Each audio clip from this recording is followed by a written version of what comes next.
اخباروں میں بیان بازی کرنے کہ جس نے جہاد کرنا ہو ان کو عراق بھیج دو، تو تم کس مرض کی دوا ہو؟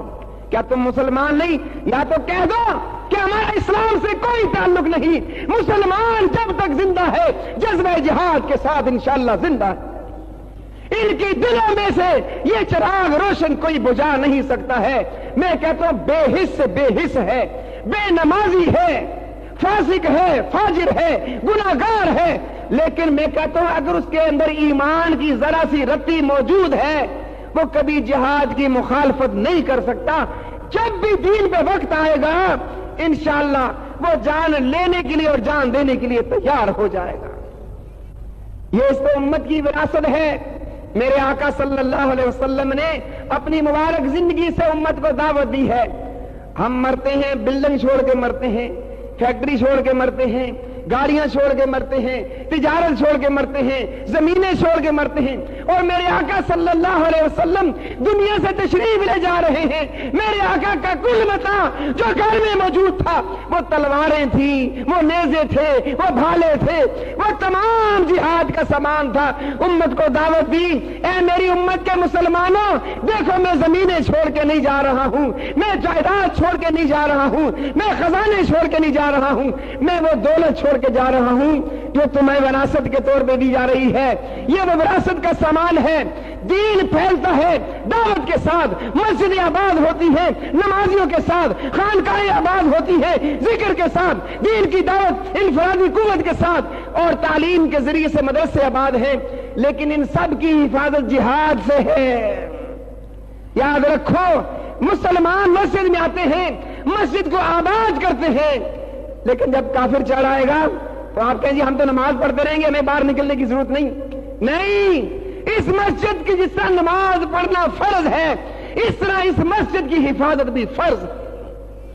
وہ اللہ کے گھر کو آباد کرنا اگر مسلمانوں کی ذمہ داری ہے تو اللہ کے گھر کو کافروں کے شر سے بچانا یہ بھی امت مسلمہ کی ذمہ داری ہے۔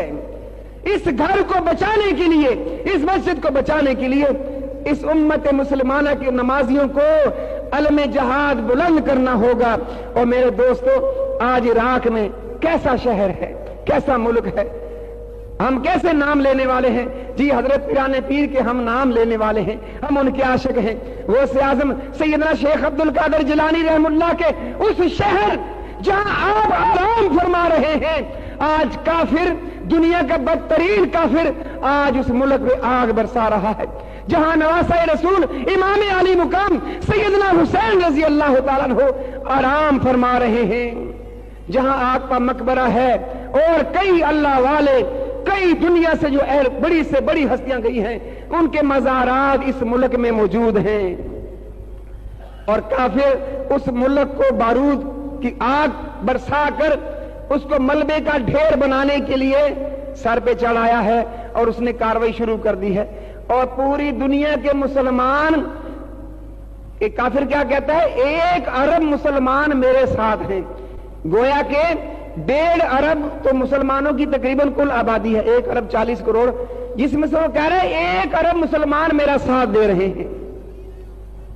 لعنت اللہ علی الکاذبین، جھوٹے بھی اللہ کی لعنت، اور لعنتی تیرے ساتھ وہی تیرا ساتھ دے رہے ہوں گے، تجھ ایسے ہوں گے جن کے دلوں میں دنیا کی محبت ہے، جن کے دلوں میں مال کی محبت ہے، جن کے دلوں میں اقتدار کی محبت ہے، تیرا ساتھ وہی دے رہے ہیں، اور جن کے دل میں ایمان کا چراغ روشن ہے وہ تجھ پہ تھوکتے ہیں، وہ تجھ پہ لعنت کرتے ہیں، تو اس لائق ہے کہ تجھے ملیا میٹ کر دیا جائے، نیست و نابود کر دیا جائے، وہ تیرا ساتھ نہیں دے سکتے۔ اے کاش، افسوس، صد افسوس، ہم کچھ کر نہیں سکتے ہیں، ہمارے ہاتھ اس کے گریبان تک نہیں پہنچتے ہیں۔ میں کہتا ہوں مسلمانوں کا ایک چھوٹا سا بچہ جس کو تھوڑا سا شعور حاصل ہے، اگر تو اس کے سامنے آ جائے، خدا پاک کی قسم میرا ایمان ہے یا وہ خود مر جائے گا یا تجھے مار دے گا۔ تو کہتا ہے 1 ارب مسلمان میرا ساتھ دے رہے، مسلمان تیرا ساتھ نہیں دے رہے، منافق تیرا ساتھ دے رہے ہیں، جن کا ظاہر میں اسلام ہے، جو اپنے آپ کو مسلمان کہتے ہیں لیکن ان کے اوپر بے حسی چھائی ہے۔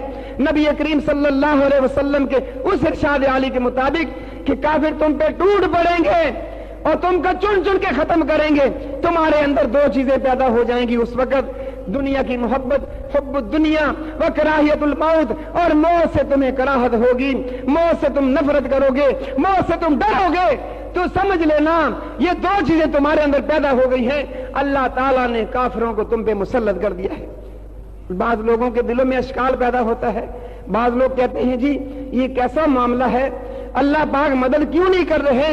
پہلے افغانستان کو ختم کر دیا گیا، اسلامی حکومت کو ختم کر دیا گیا، ہزاروں مسلمان شہید ہو گئے اور وہ ملک کھنڈراج میں تبدیل کر دیا گیا، اور آج عراق کے اوپر حملہ ہے اور اس میں بمباری ہو رہی ہے اور اللہ تعالیٰ مسلمانوں کی مدد نہیں کر رہا۔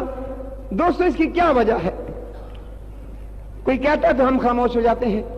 قرآن دعوت فکر دے رہا ہے، قرآن کہتا ہے ظہر الفساد فی البر والبحر بما کسبت ایدی الناس۔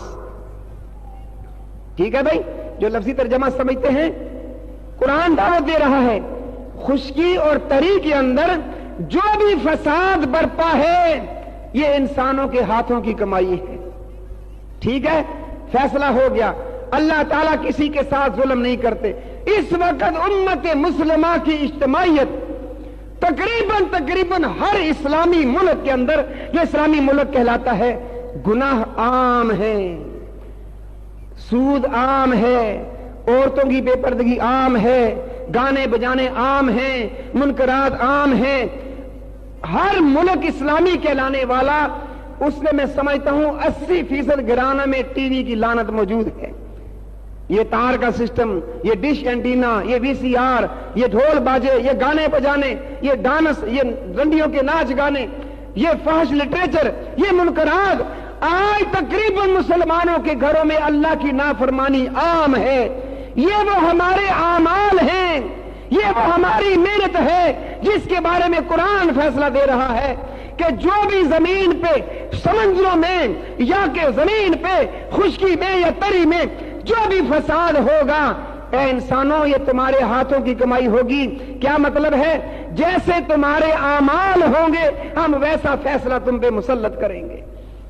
تمہارے اعمال بگڑ گئے، اللہ ناراض ہو گیا، اللہ نے کافروں کو مسلط کر دیا۔ دوستو ہمارے اعمال، ہم جلسے کر لیں، ہم جلوس نکال لیں، ہم احتجاج کر لیں، اچھی بات ہے، کافر کو دکھانا چاہیے، لیکن جب تک ہم گناہ نہیں چھوڑیں گے، جب تک ہم منکرات سے توبہ نہیں کریں گے، یاد رکھو آج کل افغانستان کی باری تھی، آج عراق کی باری ہے، اور کیسے کڑی سے کڑی ملتی ہے۔ افغانستان کے ساتھ ایران ہے، عراق کے ساتھ ایران ہے، جس کی برسوں سے امریکہ کے ساتھ دشمنی ہے۔ یہ چھوڑ دے گا؟ اس کو پتا ہے، چاہے جیسا بھی ہے، اس کو پتا یہ کلمہ پڑھنے والے ہیں، یہ مسلمانوں کا بلاغ ہے، اور اس کے ساتھ پاکستان ہے جو اس وقت پوری دنیا کے اسلامی ملکوں میں واحد ایٹمی طاقت ہے۔ کافروں کی نگاہ میں یہ کھٹک رہا ہے کہ پوری دنیا پہ ہمارے سوا کسی کا ہولڈ نہ ہو، کسی کا قبضہ نہ ہو، کسی کی حکمرانی نہ ہو، اسلحے کی طاقت کسی کے پاس نہ ہو، سب ہمارے غلام ہو، جس کو جیسا چاہیں اس کو استعمال کریں۔ اس لیے اس کی نگاہ میں کھٹک